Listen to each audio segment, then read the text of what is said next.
Hello everyone, this is Pankaj Kumar and today I am going to take class on resistance. So before understanding resistance, let us just go through the three basic questions to understand it well, understand it better. I have already written those questions on this whiteboard.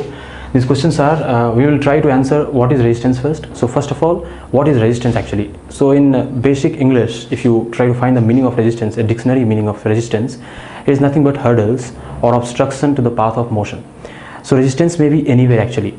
Even if a plane flies, there is some resistance. When water flows, there are some resistance in the path of water flow. When we are running, there are some resistances in our path too. So resistance is a very general and very basic term, which just means that there is some obstruction, some kind of obstruction which is produced in a path of motion of anything. Now today we are going to deal with resistance of electrons while flowing through an electrical wire. So resistance in terms of electricity actually. So what actually resistance in terms of electricity, when we say this, what we mean that when electrons, because we know that wire or a conductor is made up of atoms, numerous amount of innumerable amount of atoms are there. There are atoms, they are actually positively charged ions inside it, which is mostly called as kernels. So what happens when an electron tries to flow through a wire, when we apply potential difference and the electron tries to flow through a wire, it has so many hindrances in terms of atoms. So it has to collide with another atom, it may have to collide with another electron, it may have to collide with the walls of a conductor because the conductor has its wall, it may have to collide with the walls of the conductor. So when it collides with all these things, so these causes the resistance in path of their motion. And because of this, we say that, oh, this wire is having this much resistance. So actually, like, resistance of a wire varies. Resistance of a wire, like one wire may have higher, one wire may have lower resistance, that varies, and that is decided by the resistivity of a wire actually. And that resistivity, which we will talk about later, is nothing but a material property like mass. So now the first question is answered, that what is resistance? Resistance is nothing but hurdle. Now second question is that why it occurs, that we have already answered, that why it occurs. It occurs because when electron tries to flow, it has to come across many atoms in its path, or it has to come across another electrons. So it keeps on colliding with the electrons or the atoms or the walls of the conductor. So these causes that resistance of the flow of electrons actually. Now third is the factors affecting. So what are the factors actually which affects that resistance? The basic factor which affects resistance are the temperature, length of a wire, and area of cross section. Now how temperature affects? What happens when we increase the temperature of a wire? What happens that electrons get excited. We are talking about conductors, in case of conductors and in case of metals. So what happens when the moment we heat up a wire, suppose this is a wire, here we have atoms, we have electrons. So the moment we heat up a wire, or the temperature is increased in any way, what happens? The electron gets excited. These electrons get excited and they start moving in a random fashion, more randomly. So what will happen when you move in a more random fashion? What will happen? You will have more collisions. So as the number of collisions will increase, what will happen? The resistance of the wire will increase. So as temperature increases, if temperature is increasing, resistance which is depicted by R, resistance will also increase.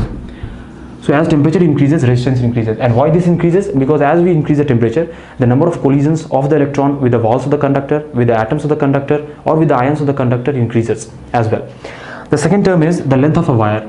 So how does the length of a wire affects the resistance of a wire? What happens? Suppose we have a wire of this size. Suppose we have a copper wire of this size and another copper wire of this size. So in this copper wire, when electrons try to flow from one end to another, suppose this is wire A, this is wire B. So what happens? Suppose this copper wire has a length of L and this has a length of 2L. So we are now seeing that what happens when a length of a wire is increased or decreased. So suppose in this case, electron has to pass from this end to another end. It has to collide, it has to come across, suppose 1, 2, 3, 4, 5 number of atoms. But in this case, if the length has been increased to 2L, and if in this case same electron has to pass from one end to another, we see that there are 1, 2, 3, 4, 5, 6, 7, 8. There are 8 electrons, means the number of atoms has increased considerably.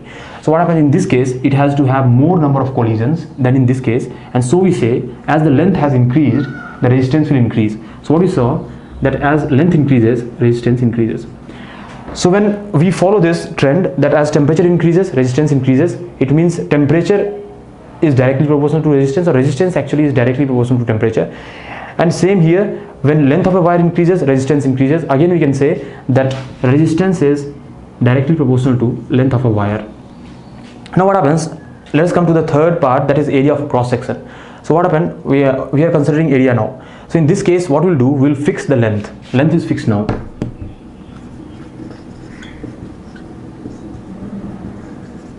In this case, we will keep length fixed. Now we'll only talk about area. So we will see, suppose we have two wires of same material. Why I'm talking about same material? Because if we change the material, what will happen, the resistivity of wire will change and it will be affected. The resistance will be affected in the same way. So what we are going to do, we are again taking the same copper wire. Same copper wire of same length L, but here we have area A1 and here we have area A2, and we know that A2 is greater than A1. In this case, what happened, again we have atoms here. Now the electrons has, in this case, the electron has to travel a distance of length L. In this case also, the electron has to travel the same length L. But here what happens, in this case, since the area is very less, the number of collision of electrons with the walls or with the atoms increases. But in this case, there are more number of ways in which electron can pass through the conductor. Actually, there are more number of ways in which electron can pass through a conductor. It can be very well explained. Suppose you have two beds. Now on one bed, one can sleep comfortably. On another bed, another person can sleep comfortably. Now what happened, we just joined the two beds. So what happened, when we join two beds, three persons can really sleep comfortably on that two bed. So the same case here, when we increase the area, what happens, the number of paths or the number of ways electron can pass through the conductor increases, and hence what happens, resistance decreases. So as area increases, resistance will decrease. So what we say, that resistance is actually inversely proportional to area.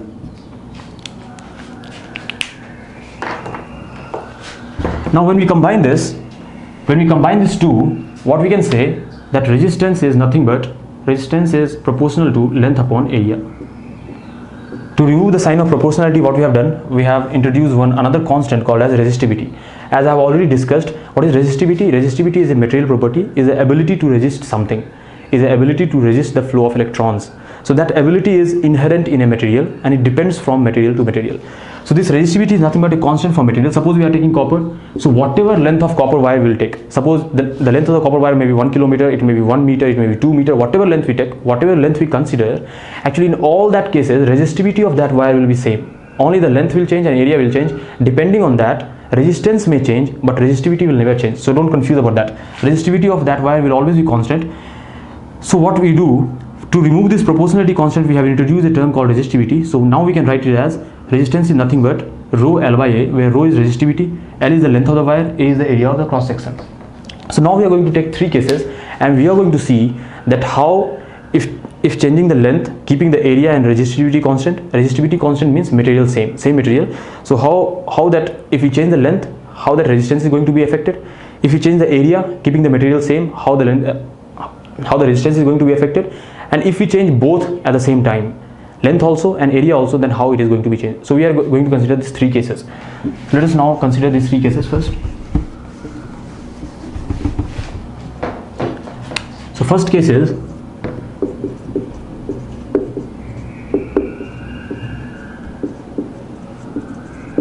length is changed. So first case, let us see that when length is changed, material is same.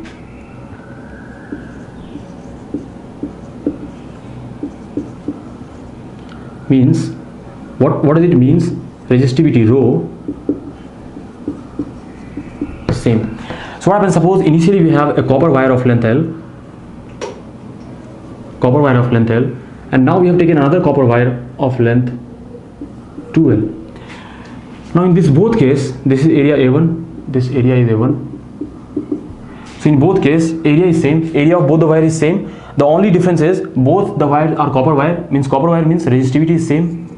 The only difference is here the length of that copper wire is L, here the length of the copper wire is 2L. So what we are going to see, if for this case if I write resistance, what is resistance? Suppose resistivity of copper wire, that is rho copper, length is L by area A1. In this case if I write what is resistance R2, that is going to be rho copper 2L by A. Now if you are going to divide this, suppose we are dividing this R2 by R1, what are you going to get? Rho copper 2L by A1 into A1 by L. So what are you going to see here? 2. We can just see that R2 is nothing but 2 times of R. So we have just seen that as we have increased the length of wire to twice, resistance of that wire has also increased to twice. Resistance of the second wire is twice that of resistance of first wire. So this is one case. Now let us take second case. What is second case? In this case, what we'll do? In this case, we are only going to change the area. We are going to change the area. Area is changed. Material is same. Material same means again resistivity constant. We are going to keep length also same. So what we are going to do? Suppose this is first wire of length L. This is another wire of length L. Length is L. Length is L. Here area is suppose A, and here area became 2A. Same copper wire. Same copper wire. So when the wire is same of same material of copper, resistivity will be same again. So in this case, what we are going to do? Again, we are going to compare the resistance of this wire versus this wire. So if we see the resistance of this wire, we can write it as R1 is equal to rho copper upon L by A. In this case, what we can write? R2 is equal to rho copper upon L by 2A. Now again, we will try to divide this R2 by R1. What will we get? We will try to get the ratio R2 by R1. What it will be? It will be nothing but rho copper upon rho copper into L upon L into R2, means it is A by 2A.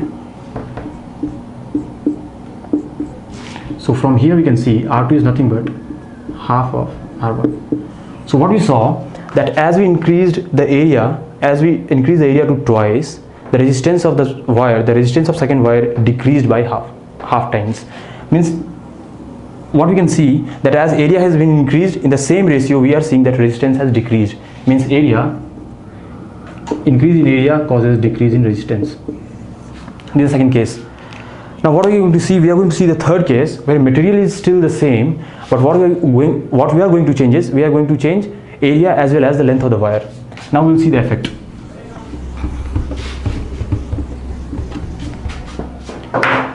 Suppose we have one wire which was initially of length L.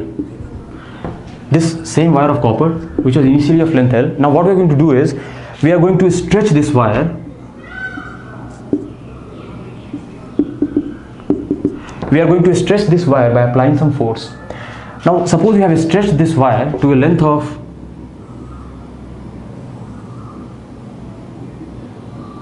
2L, same copper wire. Now in this case, since we were having the same wire, and what we have done, we have applied a force on the wire and we have tried to stretch that wire to twice its length. So when we are going to stretch the wire to twice its length, obviously its area is going to decrease, because we know that volume has to be same. Volume has to be same always. So in this case, what we'll do, from how we'll try to find the relation here, the initial volume was, suppose this area was A. Suppose the area was A. And suppose this length was, now this area is A1. So if I write resistance here, what will be there? What will be the value of resistance here? Resistance is nothing but rho of copper into L by A. If I want to write resistance here, R1 is nothing but rho of copper into, what is the length? 2L by A1. Now if I want to find the ratio between this R and R1, what will find? Suppose R1 by R. So what will get? Rho of copper will get cancelled. We will have 2 times 2 by 2A by A1. This will be the ratio, but here it is not clear because we have this ratio in terms of A by A1. So to replace this, what we'll do, we'll take the help of volume constant. So now how it is, in this case, what is the volume of the wire? In this case, the volume of wire is nothing but area of the wire, A into length. In this case, what is the volume of the wire? Volume is nothing but 2L into A1. and we know that in both the cases volume has to be same, because volume can't change, volume of a wire can't change, because we have stretched the same wire, so its length is going to increase, area is going to decrease in the same ratio. So what we can get from here is A into L has to be equal to 2L into A1. From here what we get, that A is equal to 2 times of A1. Means this area was double than this area. So now we are going to put this value of A in this equation. What will get? R1 by R is equal to 2 into 2 times of A1 by I1. This A1 even cancelled, 4. So what I am saying that R1 is nothing but 4 times of R. Means this resistance, since what we have done, initially the area was high, so higher area means lower resistance. Now what we have done, we have stretched that wire to a larger length, and we know as the length of a wire increases, resistance of a wire increases in the same way. So here length has also increased and area has also decreased, both adding to the increase in resistance, net resistance, and that we can see it from here. If initially what we were doing that only length was increasing, keeping the area constant, so only the term length was coming into consideration. But now what is happening, area is also decreasing, which adds up to the resistance, and length is also increasing, which also adds up to the resistance, and finally we see that the net resistance of this wire is becoming 4 times that of the initial. So these are the 3 basic cases. I hope you have understood it well. If you have any doubt, please do write it to me. You can just write your question or queries in this comment section below, or if you want some other chapters or some other topics to be discussed, you can write that too in this comment below. Thank you.